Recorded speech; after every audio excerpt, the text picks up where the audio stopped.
वक्फ कानून के नाम पर देश में सबसे ज्यादा बवाल इस वक्त पश्चिम बंगाल में है। बंगाल का मुर्शिदाबाद भयंकर हिंसा की चपेट में है। इस हिंसा के लिए विपक्षी भारतीय जनता पार्टी का सीधा सीधा आरोप टीएमसी चीफ और मुख्यमंत्री ममता बनर्जी पर है। वहीं ममता बनर्जी का आरोप बीजेपी पर है। दीदी ने मुर्शिदाबाद हिंसा के लिए साफ तौर पर बीजेपी को जिम्मेदार ठहराया। बीजेपी को ललकारते हुए ममता बनर्जी ने कहा कि इस बार कोई चालाकी काम नहीं करेगी। ममता ने अपने हमले का तीर बिहार के मुख्यमंत्री नीतीश कुमार और आंध्र प्रदेश के सीएम चंद्रबाबू नायडू पर भी छोड़ दिए। यानी बंगाल में बवाल के बाद अब दीदी ने नीतीश और नायडू पर भी सवाल उठा दिए हैं। ये रिपोर्ट देखिए।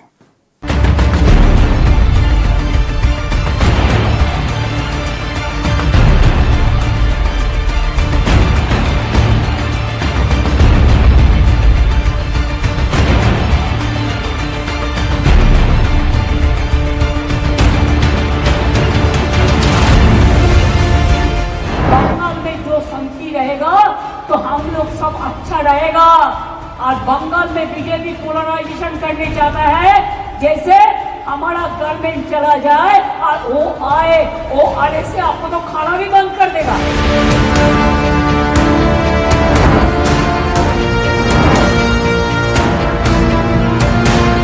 ममता बनर्जी यहाँ पे दंगाइयों को शय दे रही है, दंगाइयों को अलाउ कर रही है।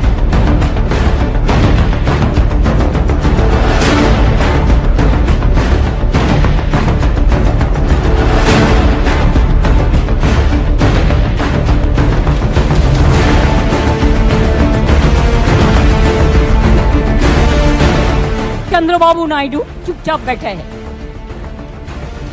आप लोग तो उनको भी वोट देते हैं। नीतीश बाबू चुपचाप बैठे हैं, पूरा सपोर्ट देता है।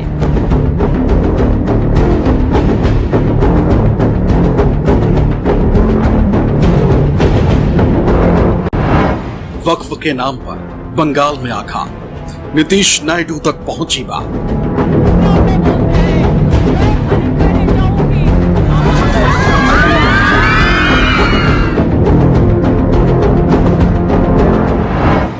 मुर्शिदाबाद हिंसा पर दीदियां, बीजेपी के दावों की हवा निकली। इसमें बांग्लादेश का हाथ है।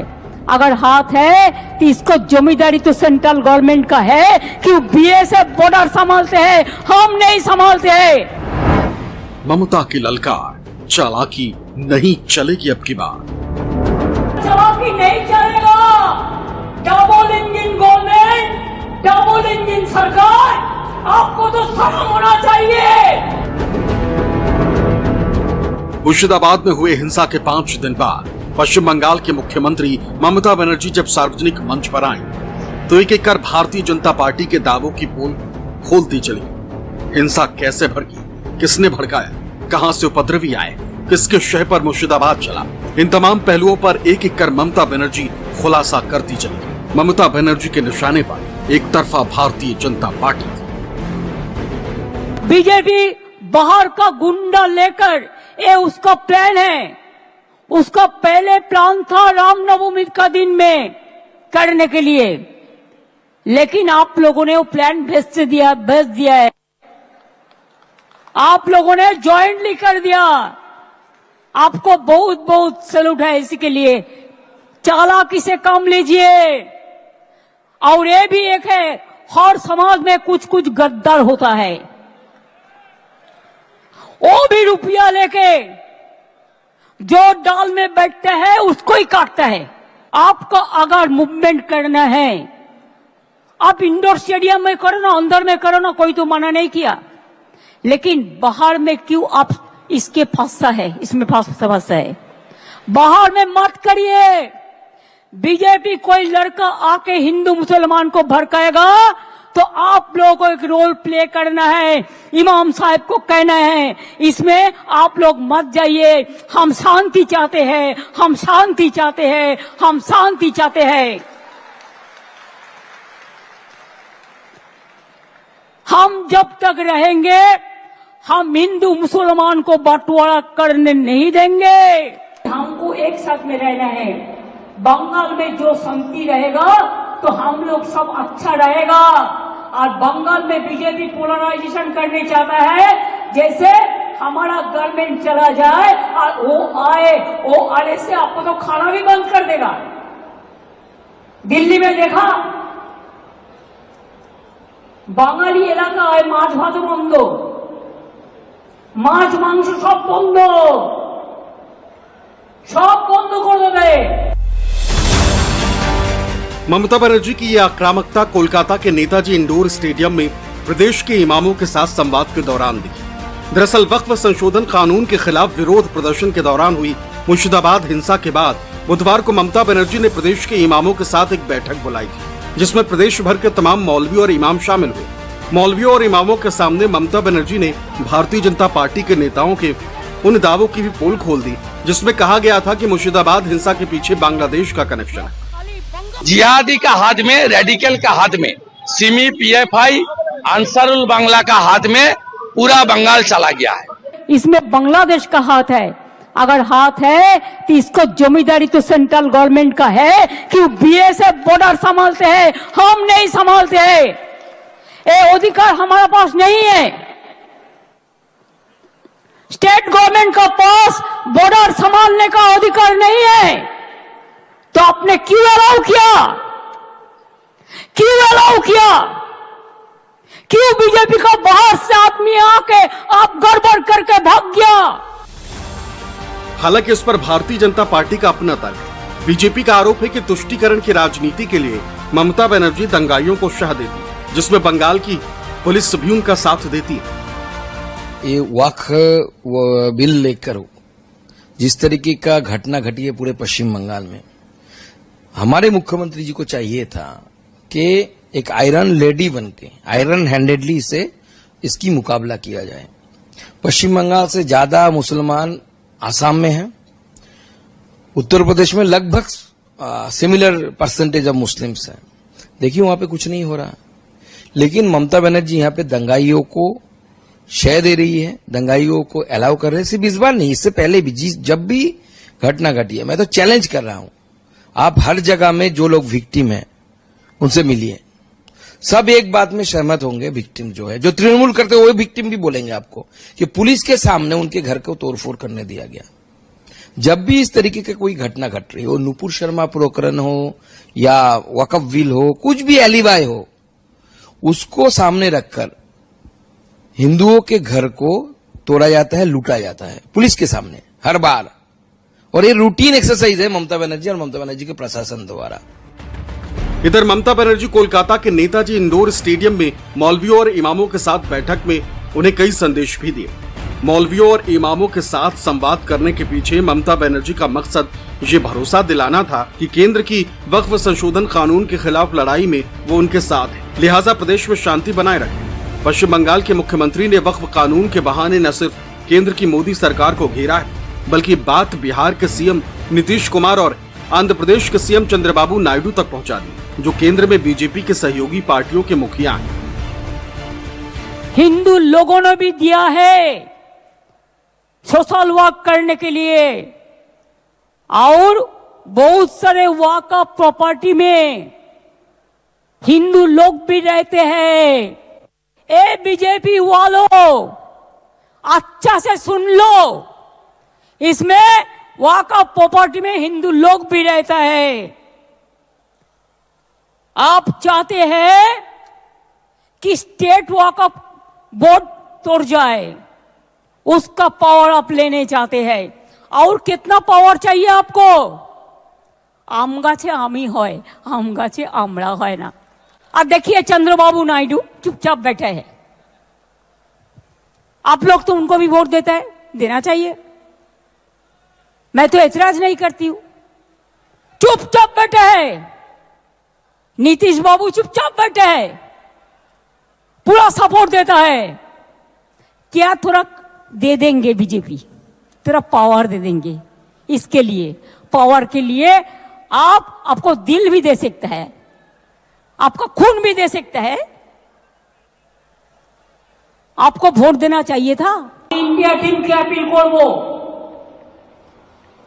let us be united, let us fight together boldly. not an individual matter. It will affect each and everybody. আজকে আপনাদের বিরুদ্ধে করছে, কালকে আরেকজনের বিরুদ্ধে করবে, এরপর বলছে ইউনিফর্ম সিভিল কোড। খ্রিস্টানরা মেনে নেবে আপনার কথা? इतना ही नहीं, ममता बनर्जी ने प्रदेश के मुसलमानों से अपील की है कि वो प्रदेश में शांति बनाए रखें। चूंकि ये कानून केंद्र का है, दिल्ली से पास हुआ है, ऐसे में किसी को विरोध करना है तो वो दिल्ली जाकर विरोध करे। दीदी के इस आह्वान पर बीजेपी नेता और विधानसभा में नेता प्रतिपक्ष शुभेंदु अधिकारी ने करारा पलटवार किया। ये लोग की दंगाई है। मोथाबाड़ी, फराक्का, शामशेरगंज में कम्युनल क्लास जो लोग किया है उनको बढ़ावा दे रहा है।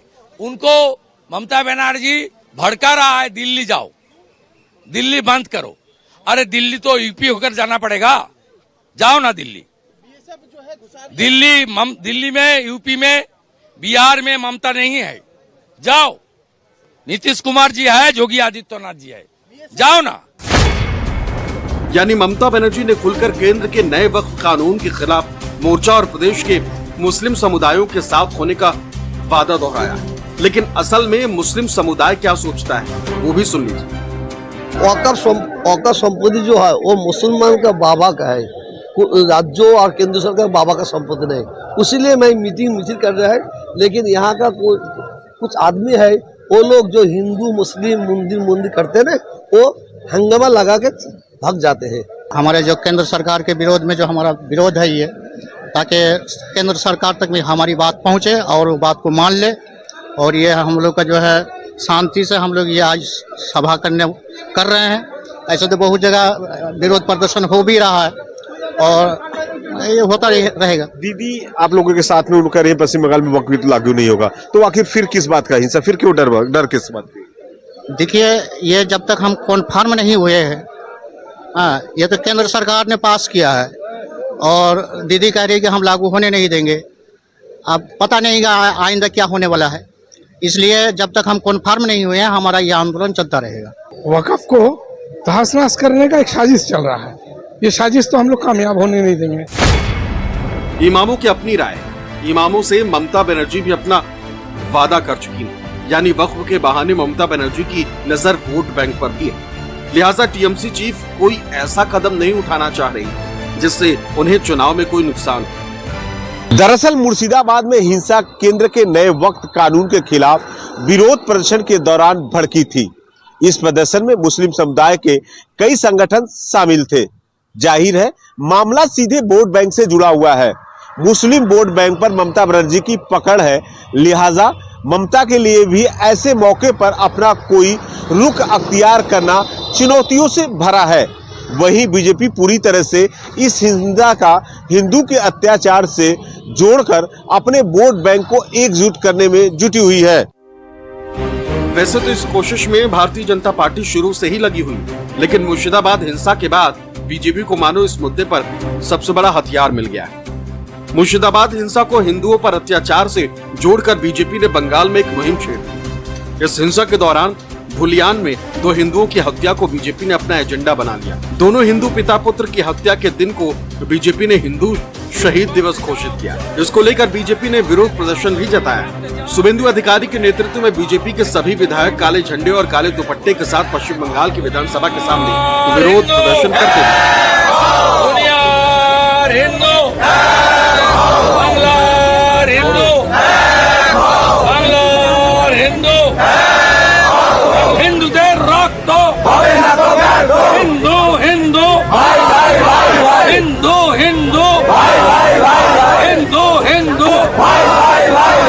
मुर्शिदाबाद में आप लोग सबको पता है कि चंदन दास और उनके पिताजी को बेरहमी से पीटकर काटकर मार दिया गया मुसलमान जो दंगाई है उसके द्वारा।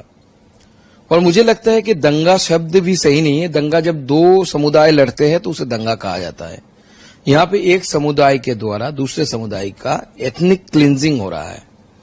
उस समुदाय के कुछ लोग जो उग्र मानसिकता के हैं, इस मानसिकता के है कि वहां पे हिंदुओं को रहने नहीं दिया जाएगा, क्योंकि वहां पे वो मेजोरिटी है। इस मानसिकता के जो लोग हैं उनके द्वारा इस तरीके के आचरण किया गया है और पुलिस पूरी तरीके से नाकामयाब हुई है। पुलिस ने कोशिश भी नहीं की, बचाने की कोशिश भी नहीं की। और इसके विरोध में आज का दिन हमने घोषित किया था उस जुलूस से कलकत्ता में 3 दिन पहले कि आज का दिन को हम हिंदू शहीद दिवस, इन 2 बाप बेटे उनके याद में मनाएंगे। इसलिए पश्चिम बंगाल में हर जगह में हम हिंदू शहीद दिवस चंदन दास और उनके स्वर्गीय पिताजी को श्रद्धा सुमन अर्पित करते हुए आज मना रहे हैं। यह दुख की बात है कि आज राज्य के मुख्यमंत्री एक तरफा होकर जिस प्रकार से उचकानी जो भाषण वगैरह भी पिछले आपने देखा, वो जो बिल के ऊपर जो उन्होंने दिया है, आज उन्हीं के कारण आज पूरे जो है एक विशिष्ट समाज उठ के आज पूरा मुर्शिदाबाद जल रहा है। लेकिन माननीय मुख्यमंत्री यहाँ नाटक किया जा रहा है, उनको रोकने के लिए कोई भी कदम नहीं उठा रहा। यह दुख की बात है। ऐसे सरकार को इस इस्तीफा दे के बैठना चाहिए जो काम नहीं कर पाते और जो एक भाईचारा को नष्ट करते हुए लोगों का आज जला रहा है, मार रहा है, खून हो रहा है, लेकिन उसके ऊपर कोई कार्रवाई नहीं है। प्रशासन चुप बैठे। यानी मुर्शिदाबाद हिंसा को पूरी तरह से सियासत के तराजू पर तौला जा रहा है। इसके पीछे वजह भी है। दरअसल बंगाल के जिस मुर्शिदाबाद जिले में हिंसा हुई है वो पूरा इलाका मुस्लिम बाहुल है, जो कि ममता बनर्जी के टीएमसी का सबसे बड़ा सियासी आधार है। यही आबादी यानी मुस्लिम समुदाय के लोग केंद्र के नए वक्फ कानून का विरोध कर रहे हैं। बात अगर अकेले मुर्शिदाबाद की करें तो 2011 की जनगणना के मुताबिक बांग्लादेश बॉर्डर से सटे इस जिले में तकरीबन 66.8% मुस्लिम आबादी। संख्या के लिहाज से देखें तो मुर्शिदाबाद में 47 लाख के करीब मुस्लिम और तकरीबन 23 लाख के करीब हिंदुओं की आबादी। जाहिर है सियासी तौर पर बंगाल का ये जिला बेहद ही अहम और सेंसिटिव क्षेत्र है। मुर्शिदाबाद जिले में 3 लोकसभा सीटें आती हैं, मुर्शिदाबाद, जंगीपुर और बहरामपुर। और इन तीनों लोकसभा सीटों पर मौजूदा वक्त में ममता बनर्जी के टीएमसी का कब्जा है। बीते लोकसभा चुनाव में मुर्शिदाबाद सीट पर टीएमसी को जहां 44.27% वोट मिला था, वहीं 18.94% वोट के साथ बीजेपी तीसरे नंबर पर रही। जंगीपुर लोकसभा सीट पर टीएमसी के कैंडिडेट को जहां 39.75% वोट मिला था, वहीं 24.88% वोट पाकर बीजेपी यहां भी तीसरे नंबर पर रही थी। बहरामपुर में टीएमसी उम्मीदवार यूसुफ पठान को जहां 37.88% वोट मिले थे, वहीं 26.86% वोट लाकर बीजेपी यहां भी तीसरे नंबर पर रही। दिलचस्प बात यह है कि मुर्शिदाबाद जिले की इन 3 लोकसभा सीटों पर बीजेपी को कभी भी सफलता हासिल नहीं हुई। इतना ही नहीं, जिले के तहत आने वाले विधानसभा की 21 सीटों में से 19 सीटों पर एक छत्र टीएमसी का कब्जा है। हालांकि पिछले विधानसभा चुनाव में जिले की 21 में से 2 सीट जीतकर बीजेपी इस इलाके में अपनी पैठ बनानी जरूर शुरू कर चुकी है। जाहिर है ये पूरा इलाका ममता बनर्जी की टीएमसी का गढ़ है। यही वजह है कि इस हिंसा ने टीएमसी को भी टेंशन में डाल दिया है और बीजेपी को भी। लिहाजा ममता बनर्जी ने नेताजी इंडोर स्टेडियम में बीजेपी पर हमला करने में कोई कोताही नहीं बरती। बीजेपी पर मुस्लिमों के खिलाफ काम करने का आरोप लगाते हुए दीदी ने यूएई और दुबई का भी जिक्र किया, जहां पीएम मोदी अपनी यात्रा के दौरान वहां के मुस्लिम लीडर्स और धर्म गुरुओं से मिलते हैं। মুসলিমদের নয় আপনি বিরোধী মুসলমান তো বন্ধু সৌদি আরবে গেলে কার সাথে দেখা করেন? মুসলিমদের সাথে দেখা করেন না?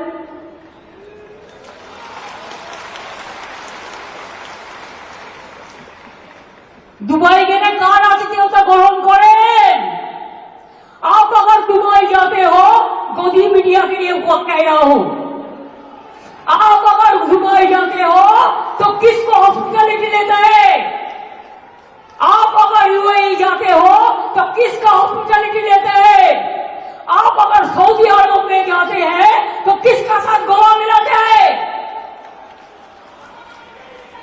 खुद देश में एक बात और बाहर में और एक बात, ये दूसरा चालाकी नहीं चलेगा। निष्पक्ष मतलब न्यूज़ 24।